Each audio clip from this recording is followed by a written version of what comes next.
Buscando entre los archivos encontré lo que sería el último reportaje a Pinochet antes del arresto en 1998.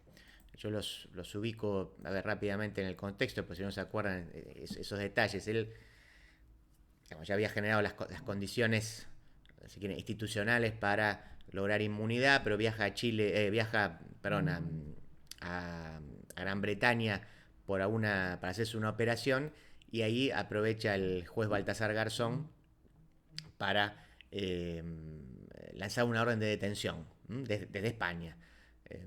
Lo acusa de genocidio, terrorismo internacional, tortura, desaparición de personas, etcétera, ¿no? Eso apelando a la idea de jurisdicción universal, eh, la concepción de los derechos humanos, la tradición cosmopolita, etcétera. Eso generó un revuelo enorme, enorme. Después creo que llega también un pedido desde Suiza, incluso no sé si me acuerdo si Luxemburgo, hasta no sé si algunos Estados Unidos también. Bueno, en fin, varios países o varios jueces empiezan a avanzar en esta idea, encontrando ahí algunos vericuetos de la ley que lo permitiesen. Bueno, en fin, ahí empieza todo un periplo que en realidad va a durar hasta el año 2006, que es cuando finalmente muere, en el cual, bueno, primero empieza la cuestión de la disputa por la extradición, a su vez Chile pide que lo regresen, entonces él va alternando entre prisión domiciliaria, el regreso a Chile, después problemas de salud. En algún momento se interpretó que esos problemas de salud no eran tales, primero se hablaba de demencia, para que caigan los cargos o que queden sin efecto, después se lo vuelve, se levanta esa... hay un juez que interviene y dice que eso no es tal, entonces se lo vuelve a enjuiciar. Bueno, finalmente logra atravesar esos prácticamente 8 años sin quedar preso y con impunidad. En el medio renuncia a la inmunidad que él tenía, bueno, en fin. Para los que les interese el detalle de esa historia lo pueden rastrear. Entonces, en ese contexto es que, justo, por supuesto sin saberlo, John Lee Anderson le hace una entrevista a días apenas de que él fuera detenido ahí en 1998.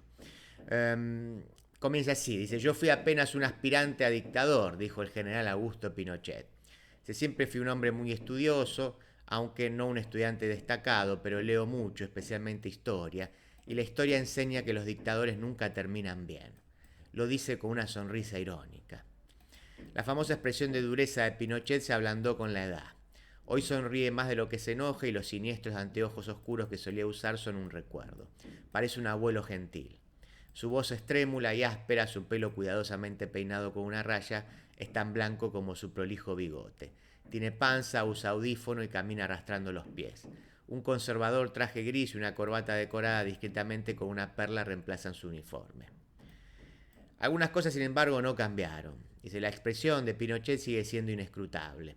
Sus pálidos ojos azules son pequeños, se montan en una ancha cara de toro y tienen una mirada astuta de zorro. Las muchas arrugas alrededor de los ojos vienen de su sonrisa, que aparece de repente y se evapora igual de rápido. Y sus puntos de vista tampoco parecen haber cambiado demasiado. Lamentablemente, dice, casi todo el mundo sigue siendo marxista, hasta los que no se dan cuenta. Continúa habiendo ideas marxistas. Pinochet tiene casi 83 años, insisto, 1998, y se preocupa por justificar sus acciones, por marcar su lugar en la historia. Me explicó por qué él no fue un real dictador sentados a la enorme mesa del comedor de una casa que usa como oficina, a la vuelta de la esquina de su vieja residencia presidencial en el paquete barrio residencial de los Condes en Santiago. Agentes de seguridad con handys hacían guardia en la calle al frente de la casa y recorrían las habitaciones y el jardín con las armas abultándoles la ropa. Dos asesores de Pinochet, uno de ellos un coronel en la actividad, compartían la mesa con nosotros tomando notas y grabando la conversación. La gente que rodea a Pinochet no gusta de periodistas, pero su hija Lucía lo convenció de que hablara conmigo porque piensa que si la gente entendiera mejor a su padre, lo criticarían menos. Ella me advirtió que su padre es brusco y me pidió que no lo enojara hablando de derechos humanos. Hay varios casos civiles y criminales pendientes en su contra, casos de tortura y asesinato. Pinochet me dio la mano al entrar en la habitación, pero no me miró a los ojos y cuando nos sentamos fijó sus ojos en su hija. Lucía, una cincuentona que heredó los anchos pómulos de su padre, me había contado que en privado él es afable y muestra un sentido del humor, por lo que le agradecería haberme recibido, ya que entendía que él le tenía terror a los periodistas, terror entre comillas. Eso lo hizo reír y fue entonces que me miró. No tenía terror, dijo, pero los periodistas siempre retorcían sus palabras. Pinochet me explicó que había evitado la trampa histórica de los dictadores porque nunca había tenido la suma del poder. Al comienzo había compartido el mando con los comandantes en jefe de las otras tres armas, conformando una junta. Pero eventualmente me convertí en el que mandaba porque cuando conducen cuatro las cosas no funcionan, dijo. Uno da órdenes aquí, el otro allá, otro más allá, no es nada, no avanza. Por eso fui elegido. Después él tomó cuenta de la Constitución, introduciendo cambios que, entre otras cosas, legitimaron su gobierno de facto, transformándolo en presidente. Era una atadura. ¿Cómo puede uno dejarse atar? Uno tiene que tener parámetros para poder actuar. No se puede jugar el juego sin saber dónde están los arcos. Por eso puse arcos. Lucía Pinochet, que es la favorita de los 5 hijos, me dio la versión de la historia reciente que escucharía muchas veces de los chilenos que se llaman a sí mismos pinochetistas. Me explicó que el golpe contra Allende había sido necesario porque el país estaba siendo transformado en otra Cuba. Si las Fuerzas Armadas no hubieran intervenido, una sangrienta guerra civil hubiera sido inevitable. Pero ella teme que la juventud chilena da por sentada la estabilidad y prosperidad que su padre introdujo. Se prefieren admirar a Fidel Castro o al Che Guevara, me dijo tristemente. Aprendí que no se pueden transferir las lecciones de la historia de una generación a la otra. El mayor apoyo a Pinochet viene de los empresarios y las Fuerzas Armadas. El ejército chileno tiene un museo en la Academia Militar de Santiago, un edificio gris-verde de cemento con columnas en el frente. Una sala del museo exhibe una pequeña parte de la colección napoleónica de Pinochet. Tomos sobre Napoleón en español y francés encuadernados en cuero, bustos de bronce y en lugar privilegiado un pergamino enmarcado con la firma de Napoleón. El gastado escritorio de madera ante el que juró la Junta el 11 de septiembre del 73, después de que Allende se suicidara, con un arma que le regaló Fidel Castro, se exhibe en la galería frente a la colección napoleónica. Cerca hay una placa conmemorando el juramento que tuvo lugar en un hall del mismo edificio y sobre un telón de damasquinado se ven máscaras de bronce de Pinochet y los otros 3 miembros de la Junta. En un segundo cuarto hay vitrinas con más de 1000 condecoraciones y medallas dadas a Pinochet en su larga carrera. Hay medallas de Chiang Kai-shek, del rey Juan Carlos de España, del general Stroessner y una placa de la Liga Anticomunista Mundial. Curiosamente, la popularidad de Pinochet llega a la República Popular China, que visitó 2 veces. China es un cliente importante del cobre chileno y Pinochet alimentó las relaciones con Pekín. Me quieren mucho, dice, porque vi que el comunismo chino es comunismo patriótico, no comunismo de Mao.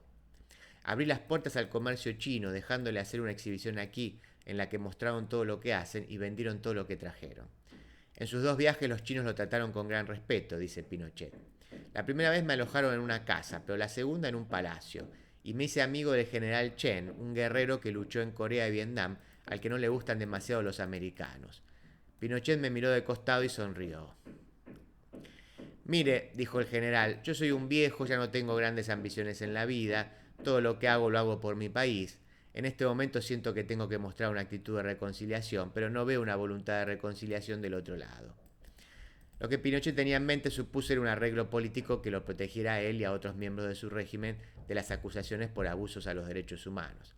Aunque estaban parcialmente protegidos por una amnistía retrospectiva decretada en 1978 por la Junta, había agujeros en la ley y en años recientes algunos de sus militares fueron condenados por ofensas no contempladas en la ley.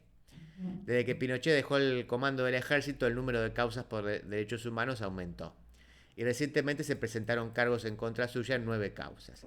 Una de ellas, abierta por las acusaciones de una exdiputada, María Maluenda, lo acusa de ser responsable del asesinato de su hijo, un comunista al que le cortaron la garganta en 1985 después de ser secuestrado por soldados.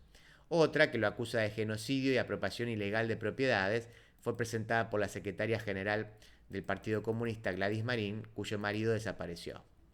Pinochet se rehúsa a aceptar cualquier responsabilidad personal por cualquier incidente y repetidamente ha dicho que no puede ser considerado culpable por los actos de sus subordinados. Las críticas giran sobre cosas que muchas veces yo no sabía, dice. Muchas veces lo supe cuando era demasiado tarde, y todas las cosas que yo encontré demasiado delicadas las giré a las cortes. Hubo abusos en los dos bandos. Un día mataron a 11 de mis carabineros con una bomba, otro día mataron a un oficial naval.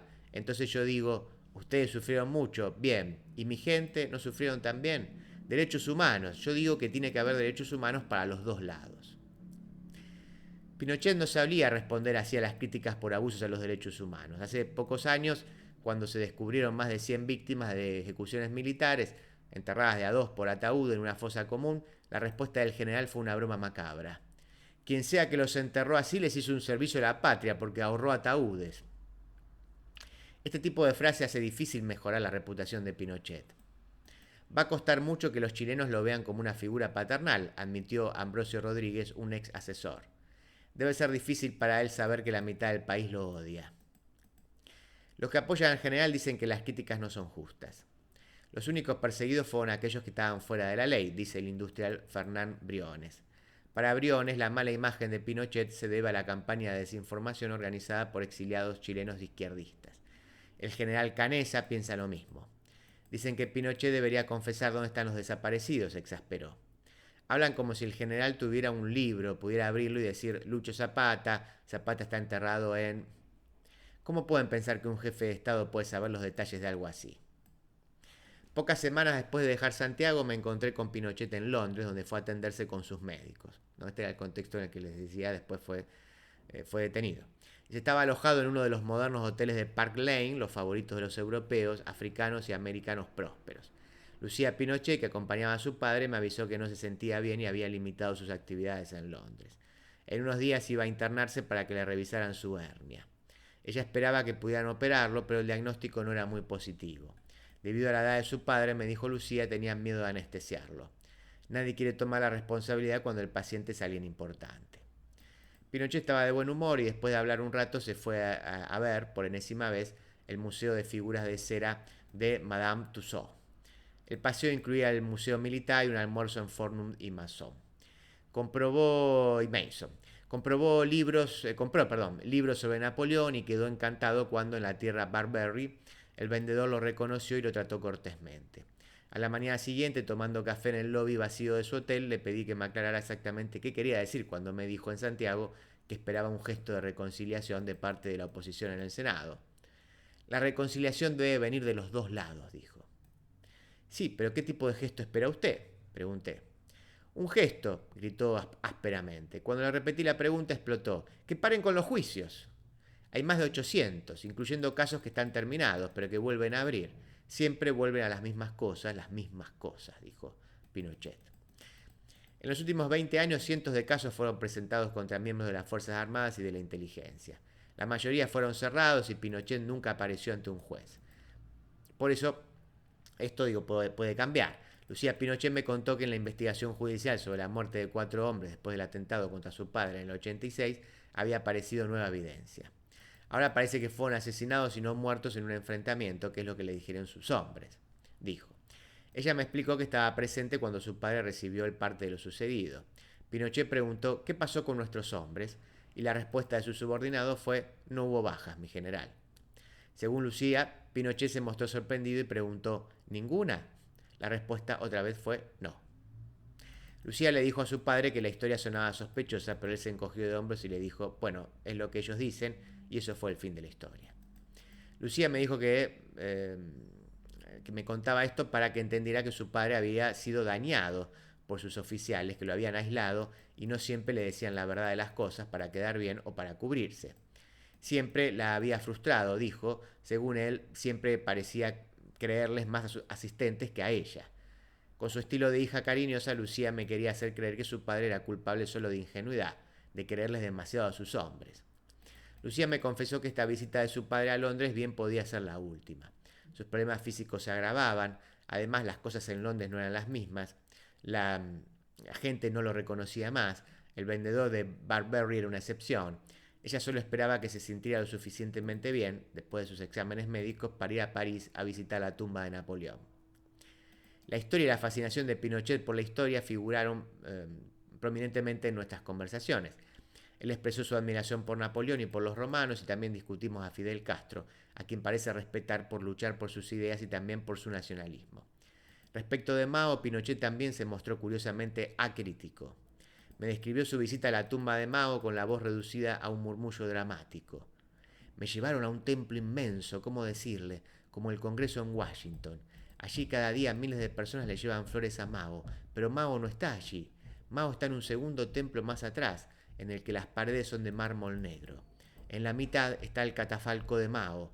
¡Qué monumento! ¡Qué silencio! Y oscuro a media luz. Y el catafalco. ¿Qué había pensado en ese momento? Bueno, después de todo estaba ante uno de los íconos del comunismo. Tuve un pensamiento muy simple, dijo Pinochet. Me acordé del verso de Becker que decía, solo los muertos permanecen. Debido a la grandiosidad del lugar, el mausoleo, el catafalco, la oscuridad, todo resulta imponente. Todo el poder de Mao se había visto reducido a eso. Y pienso que es un asunto que merece estudiarse. ¿Cómo, después de haber tenido semejante poder en China, después de haber dispuesto la vida y la muerte de tanta gente, termina solo en un catafalco, en un lugar del tamaño de un estadio, completamente cubierto de mármol negro? Le pregunté a Pinochet cómo esperaba ser recordado por la historia. Como a un hombre que amó su patria y la sirvió toda su vida. Tengo 80 años y no conozco otra cosa que el servicio. Espero que hagan justicia a mi memoria. Cada persona la interpretará como quiera. Así termina esta entrevista al general Pinochet. Es la última entrevista antes de su arresto en Londres en 1998. Su autor es John Lee Anderson.